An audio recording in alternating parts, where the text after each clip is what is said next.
এই বসন্ত উৎসব নিয়ে আপনার প্রতিক্রিয়া? আজকে এবছর আমাদের নবম বর্ষ বসন্ত উৎসবের।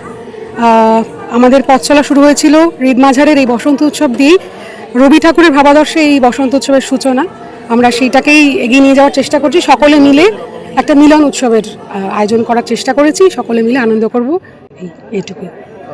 বসন্ত দোল কেটে গেল, এখন পরের দিকে গেল।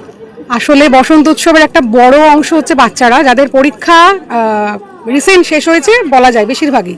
তা সেই জন্য তাদের কথা মাথায় রেখে আমাদেরকে একটু পিছোতে হয়েছে। প্রতি বছর এই সময়ই হয়, এবছর দোলটা একটু আগে হয়ে গেছে, এটাই ব্যাপার। কতজন ছাত্রছাত্রী অংশগ্রহণ করছে? এই প্রচুর মানুষ, মানে প্রায় 150 থেকে 200 জন। মানে সত্যি বলতে কি এই অনুষ্ঠানটা 2 বছর বন্ধ গেছে, সেই সময় এত মানুষ মানে সেটা জিজ্ঞেস করেছেন, সেজন্য আমরা আবার চেষ্টা করেছি যাতে সকলকে নিয়ে করা যায়।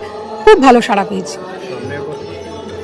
হ্যাঁ, সামনের বছর আরো নতুন করে কিছু ভাবার ইচ্ছা আছে।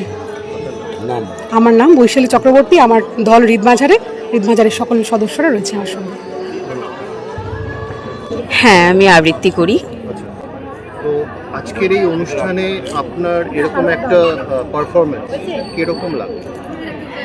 প্রথম কথা আমি বলি যে এই শান্তিনিকেতনের ভাবাদর্শে যে বৈশালী এইটা ভেবেছে আমাদের হৃদমাঝারের তরফ থেকে, এটার জন্য অনেক ধন্যবাদ ওকে জানাই। আর এইখানে অনুষ্ঠান করতে পেরে, দেখুন আমরা তো সবাই শান্তিনিকেতনে গিয়ে করতে পারি না, তো সেইটা যখন এখানে হচ্ছে এটাতে আমরা খুবই আনন্দিত এবং আমাদের সত্যি খুব ভালো লাগছে।